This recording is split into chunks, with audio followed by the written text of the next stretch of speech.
ఈ నెల 18న నగర మేయర్పై అవిశ్వాస తీర్మానం పెట్టే నేపథ్యంలో టీడీపీలో క్యాంపు రాజకీయాలు నడుస్తున్నాయి.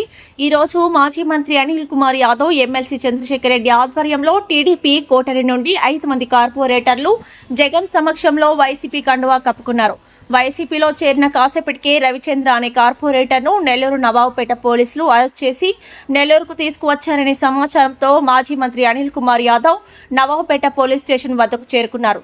దీంతో వైసీపీకి సంబంధించిన మద్దతుదారులు భారీగా స్టేషన్ వద్దకు చేరుకోవడంతో అక్కడ తీవ్ర ఉద్రిక్తత వాతావరణం నెలకొంది.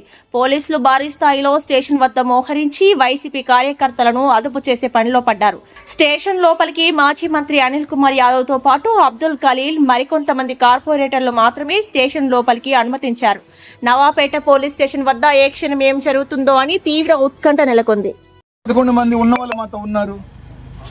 మీ వాళ్ళ మీద మీకు నమ్మకం ఉంటే, మీ పరిపాలన మీద మీకు నమ్మకం ఉంటే, మీ కార్పొరేటర్ల మీద మీరు కష్టపడి గెలిపించారు, మీ సొంత డబ్బులు పెట్టి, మీ జేబులో డబ్బులు పెట్టి, మీ పార్టీ కార్యకర్తలు దగ్గరుండి ఆ కార్పొరేటర్ని గెలిపించారు అన్న ప్రేమ మీ వాళ్ళకి మీ మీద ఉంటే, మీ పరిపాలన బాగుంటే మీరు ఎందుకు భయపడి క్యాంపులు ఎందుకు పెడుతున్నారు? గోవాలకి, పాండిచేరులకి ఇక్కడే వదిలేయండి.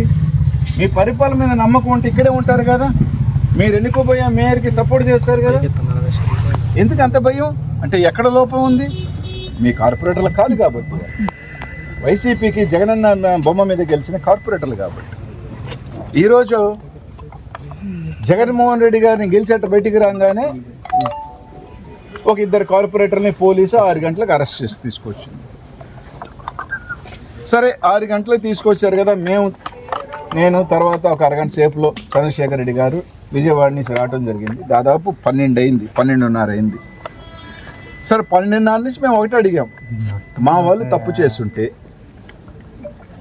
ఎవరైనా కంప్లైంట్ ఇచ్చుంటే లీగల్గా మీరు ఏం చేసుకోవాలో చేసుకోండి సార్, మేము ఫైట్ చేస్తామని చెప్పి. లేదు సార్ కేసు కట్టారు అని అన్నారు.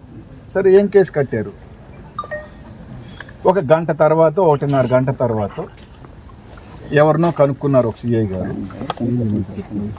ఏదో స్థలం, పార్టీ ఆఫీస్ కన్నా ఒక స్థలం ఆక్రమించుకున్నారంట, సచివాలయం వాళ్ళు కేసు పెట్టారంట. సరే ఆ పిల్లోడు మొన్నటి దాకా కారణాలు ఏదైనా మీ పార్టీకి వచ్చాడు కదా, ఇప్పుడు మా పార్టీకి రాగానే ఆ పార్టీ స్థలం మాదైపోయిందే. సరే ఓకే, అలాగైనా పర్వాలా, ఎఫ్ఐఆర్ కాపీ ఉందా సార్? 6 గంటలకు అరెస్ట్ చేసిన వాళ్ళు 3:30 గంటకల్లా ఇక్కడికి వచ్చేయాలి కదా, 4 గంటలైంది, ఎప్పుడు తీసుకొస్తారంటే తీసుకొస్తారు సార్ అన్నారు. ఎప్పుడు సార్ అంటే సరే సార్ అన్న. అది ఓకే. అతని మీద కంప్లైంట్ వస్తే ఇంకొకరిని ఎందుకు తీసుకెళ్లారంటే తెలియదు. మళ్ళీ ఒక అరగంట తర్వాత ఏం చెప్పారు? లేదు 5th టౌన్లో కేసు పెట్టారు, మిస్ అప్రోప్రియేషన్ ఆఫ్ ఫండ్స్. నవ్వు వచ్చింది. ఇది పెద్ద హాస్యాస్పదం. కార్పొరేటర్లు అంట ఫండ్స్ని దుర్వినియోగం చేశారంట. అసలు కార్పొరేటర్ ఫండ్ ఎక్కడిది? కార్పొరేటర్ అనే వాళ్ళు చెక్ పవర్ ఉండదు, పెన్ పవర్ ఉండదు. కార్పొరేటర్కి ఫండ్స్ దుర్వినియోగం చేసే అవకాశం రైట్ ఎక్కడా ఉండదు. సరే వాళ్ళు ఇక్కడ దుర్వినియోగం చేస్తే 5th టౌన్లో కంప్లైంట్ ఏందో అర్థం కాల. సరే ఆర్సీఐ గారికి ఫోన్ చేస్తే సార్ మా దగ్గర కంప్లైంట్ లేదు అన్నారు. మళ్ళీ 5 నిమిషాలు ఏం సార్ 5th టౌన్లో లేదంటే, సరే వాళ్ళు పాపం పొరపాటు ఏం చేశారంటే 3 టౌన్ సిఐ, 6 టౌన్ సిఐ ఇక్కడే ఉన్నారు కాబట్టి ఆ పోలీస్ స్టేషన్ చెప్పలేకపోయారు. ఇంకా మిగిలింది ఒకే పోలీస్ స్టేషన్, 4 టౌన్ పోలీస్ స్టేషన్లో సార్ అన్నారు. 4 టౌన్ సిఐ గారికి ఫోన్ చేస్తే కంప్లైంట్ చేయడం లేదు. సరే చెప్పలా 12 అయిపోయింది. ఇదిగో ఎఫ్ఐఆర్ అన్నారు. ఎఫ్ఐఆర్ ఇప్పుడు లాస్ట్కి పెద్దల డిఎస్పీ గారు వచ్చి మేము రేపు పోలీస్ స్టేషన్ కోర్టులో ప్రొడ్యూస్ చేస్తా ఉన్నాం. సార్ వాళ్ళు కార్పొరేటర్లు ఎమ్మెల్యే స్థాయిన ప్రజాప్రతినిధులు కాకపోవచ్చు, కానీ ప్రజలు ఎన్నుకున్న కార్పొరేటర్లే. కనీసం ఏం కేసు పెట్టారో కూడా కనీసం కుటుంబ సభ్యులకు చెప్పాలి కదా. అంటే ఆ కేసు చెప్పే పరిస్థితి కూడా లేదు. ఎందుకు లేదు అంటే, మీరు తీసుకెళ్ళిన కార్పొరేటర్ని మళ్ళీ ఒప్పించి భయపించి గంజాయి కేసు పెడతాను, నీ భార్య మీద గంజాయి కేసు పెడతాను, మళ్ళీ కండు కప్పేస్తే no case, no FIR. No FIR. అందుకే ఏం ఎఫ్ఐఆర్ ఉందో ఇప్పటికీ క్లారిటీ లేదు. 6 అయింది, 12 అయింది. సరే నేను చెప్పా సార్, ఆ ఎస్ఐ గారు వాళ్ళు హైదరాబాద్లో ఉన్నారు, హైదరాబాద్కి తీసుకెళ్లారు వాళ్ళని, పాపం ఇక్కడ లేరు అని. సరే మనకు కూడా ఆధారాలు లేవు కాబట్టి వేగ్గా చెప్పలేము, కానీ మనకున్న సోర్సెస్ కావచ్చు చెప్పినాం, దానికి పట్టుమని ఇది లేదు. ఎంత నవ్వేస్తుందంటే అధికారంలో మీరుండి, పవర్ మీరుండి, మేము అంటే దౌర్జన్యం చేస్తున్నామంట, మేము లాక్కి వెళ్తున్నామంట. మా పార్టీలో కార్పొరేటర్లు ఆడ తీసుకెళ్ళి మీరు, మేము కార్పొరేటర్లతో మా కార్పొరేటర్తో మాట్లాడకూడదా? మీకు నిజంగా నారాయణ గారిని అడుగుతా ఉన్నా, అరే నాన్న మీకు మోజు ఉంటే బంగారంగా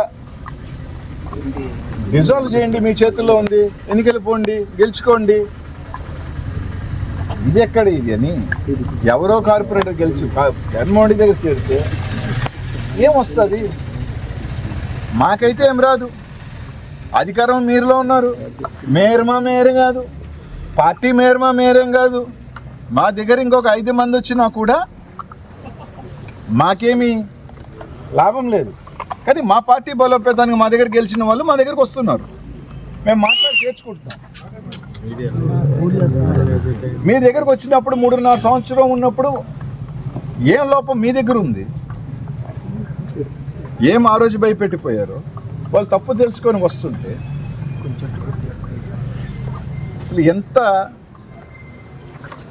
నిన్న వార్తలు టీడీపీ కార్పొరేటర్ని లాక్కెళ్తున్నారు, ఈ తాయిలాలు చూపిస్తారు. టీడీపీ కార్పొరేటర్లు లేనే లేరు నెల్లూరులో.